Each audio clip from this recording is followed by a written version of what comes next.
નમસ્કાર દર્શક મિત્રો, અમારી ચેનલમાં આપનું ફરી એકવાર હાર્દિક સ્વાગત છે। ઘરમાં પૈસા નથી ટકતા તો ઘરના મંદિરમાં રાખી દો આ એક ગુપ્ત વસ્તુઓ। આજના વિડીયોમાં આપણે એ જણાવીશું કે મિત્રો, મંદિરમાં આપણે માચિસ સિવાય આ 10 વસ્તુઓ તમારા ઘરના મંદિરમાં ભૂલીને પણ ન રાખવી જોઈએ। આજે દરેક ઘરમાં આ એક મંદિર બનેલું હોય જ છે અને જે પણ મંદિરમાં બધી સામગ્રીને વ્યવસ્થિત રીતે રાખે છે અને તમને ખબર છે કે મંદિરમાં શું રાખવું જોઈએ અને શું નહીં રાખવું જોઈએ, તો આવી સ્થિતિમાં તમારા ઘરની પ્રગતિ થશે, તમારું ઘર અને પરિવાર સુખ સમૃદ્ધિ અને માતા લક્ષ્મીજીના આશીર્વાદ હંમેશા તમારા પર બન્યા રહેશે। અને જે પણ ઘરના મંદિરમાં ગણેશજીની મૂર્તિ કે તસવીર કે ફોટો રાખેલો છે તો તે ઘર પરિવારના કોઈ પણ સભ્યોએ આ વિડીયો જરૂરથી જોવો જોઈએ। એવી માહિતી છે જે મોટાભાગે ગુપ્ત માહિતી છે, જે તમને કોઈ નહીં કહેતું અને જેમને ખબર હોય છે તે ઘરના પરિવારમાં સુખ સમૃદ્ધિ અને ઘર પરિવારના બધા સભ્યો ધનવાન બનતા જાય છે। તમારામાંથી કોઈ પણ માણસ કે વ્યક્તિએ સમય કાઢીને વિડીયો અંત સુધી ધ્યાનથી સાંભળી લેવું। જો ઘરમાં સુખ શાંતિ સાથે સાથે માતા લક્ષ્મી હંમેશા માટે ઘરમાં પ્રવેશ કરી જશે।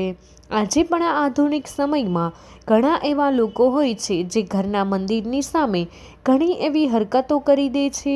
વિડીયો છોડતા પહેલાં ઘરમાં જે તમારું મંદિર બનાવી રાખ્યું છે તેમાંથી આ વસ્તુ બિલકુલ હટાવી દેવી માટે ધ્યાનથી જોવું અમે શું કહેવા જઈ રહ્યા છીએ। આજે જો તમારા ઘરના મંદિરમાં છે, તમે ભગવાનની પૂજા કરો છો, તો વિડીયો તમારા મંદિર માટે, તમારા ભગવાન માટે જરૂરી છે। મિત્રો, આજે પણ ભારતમાં એવા ઘણા લોકો રહી રહ્યા છે કે જેમણે હજુ સુધી ઘરના મંદિરમાંથી આ 3 વસ્તુઓ હટાવી નથી અને કેટલાય એવા પણ લોકો છે જેમણે ઘરનું મંદિર પોતાના બેડરૂમમાં જ બનાવી રાખ્યું છે। આવી સ્થિતિમાં ઘણા પતિ પત્ની એવા છે કે બેડરૂમમાં જ પોતાના ઘરનું મંદિર, રૂમમાં જ એક સાથે પતિ પત્ની સૂવે છે। કહેવાનો અર્થ એ છે કે જે રૂમમાં પતિ પત્ની એક સાથે રહે છે, સાથે સૂવે છે, એક સાથે ખાય છે, એક સાથે રાત્રે સંબંધ બનાવે છે અને જરા વિચારીને જુઓ, તમારા બેડરૂમમાં ભગવાનજીનું મંદિર છે અને તમે ભગવાનના મંદિરની સામે આ પ્રકારની હરકતો કરવી ખૂબ જ ખોટું હોય છે। જેથી તમારે મિત્રો બેડરૂમમાં ક્યારેય મંદિર ન બનાવશો, પરંતુ ઘરનું મંદિર અલગ હોવું જોઈએ। કદાચ જ કોઈ એવું ઘર હશે જેમાં પૂજા ઘર નહીં હોય। પૂજા ઘર એ સ્થાન છે જ્યાંથી ઘરમાં સકારાત્મક ઉર્જાનો સંચાર થાય છે। તેથી તમારું પૂજા ઘર વાસ્તુ પ્રમાણે એવું હોવું જોઈએ જે તમારા ઘરમાં સકારાત્મક ઉર્જાનો સંચાર સારી રીતે કરી શકે। ઘણી વખત તમે જોયું હશે, આપણે પૂજા ઘરમાં મૂર્તિઓ રાખીએ છીએ, પૂજા ઘરમાં કેટલી એવી વસ્તુઓ પણ રાખી દઈએ છીએ જેના કારણે ઘરમાં પ્રગતિ થાય છે। ઘણા લોકો ગેરસમજને કારણે કેટલાય એવા લોકો હોય છે જે વાસ્તુશાસ્ત્રને હળવાશથી લે છે। ઘરમાં રાખેલી વસ્તુઓને જ્યાં ત્યાં રાખવી ન જોઈએ। મિત્રો, આજકાલના આ સમયમાં જે મહિલાઓ લગ્ન કરીને આપણા ઘરમાં નવી વહુ બનીને આવે છે, તેમણે ન તો વાસ્તુશાસ્ત્રનું જ્ઞાન છે, ન તો મંદિરમાં શું રાખવું જોઈએ, શું ન રાખવું જોઈએ, મંદિરની સામે કેવું વર્તન બિલકુલ ન કરવું જોઈએ, આ બધાનું આજના સમયમાં નવી મહિલાઓને જે આપણા ઘરે આવે છે તેમણે આ વાતોનું બિલકુલ જ્ઞાન નથી। તેથી આજકાલની મહિલાઓ મંદિરની સામે કોઈ પણ પ્રકારનું અયોગ્ય વર્તન કરી દે છે। આધુનિક સમયમાં પતિ પત્નીનું રસોડું બેડરૂમ બની જાય છે, આ ખબર જ પડતી નથી અને જ્યારે ઘર બરબાદ થવા લાગે છે।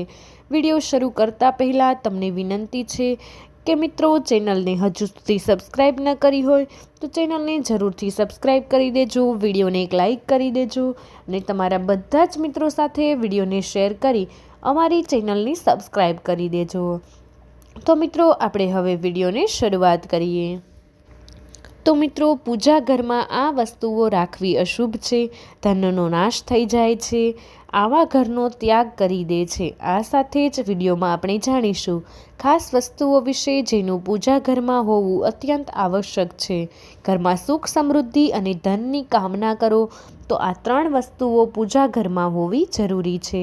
સ્વયં ભગવાન શ્રી કૃષ્ણ કહે છે, દરેક માણસ પોતાના ઘરમાં એક નાનું પૂજા ઘર અથવા મંદિર જરૂર બનાવે છે, જેથી અંદર તે પોતાના બધા પ્રિય દેવી દેવતાઓ તથા તેમની સાથે જોડાયેલી મહત્વપૂર્ણ વસ્તુઓ શ્રદ્ધાભાવથી રાખે છે।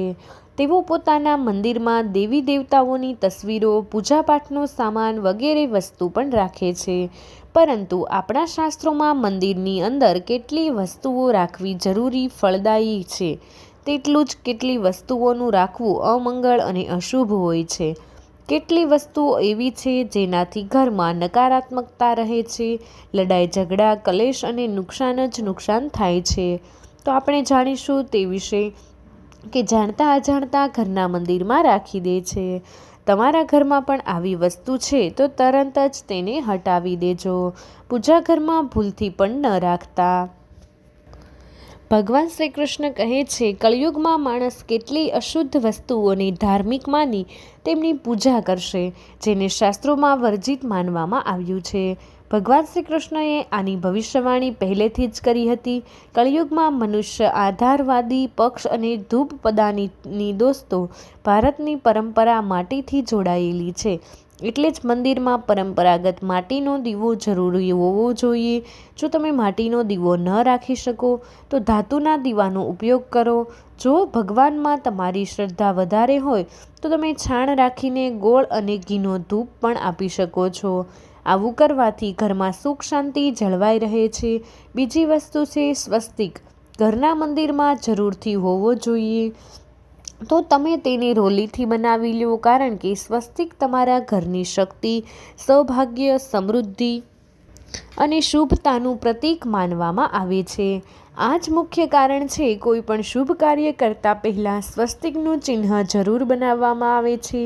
ત્રીજી વસ્તુ છે કળશ। ભગવાન શ્રી કૃષ્ણ કહે છે, કળશ સુખ અને સમૃદ્ધિનું પ્રતીક છે। તમારા મંદિરમાં કુમકુમથી સ્વસ્તિક બનાવી તેના પર મંગળ કળશ જરૂર રાખવો જોઈએ, તેથી સમૃદ્ધિ જળવાઈ રહે છે।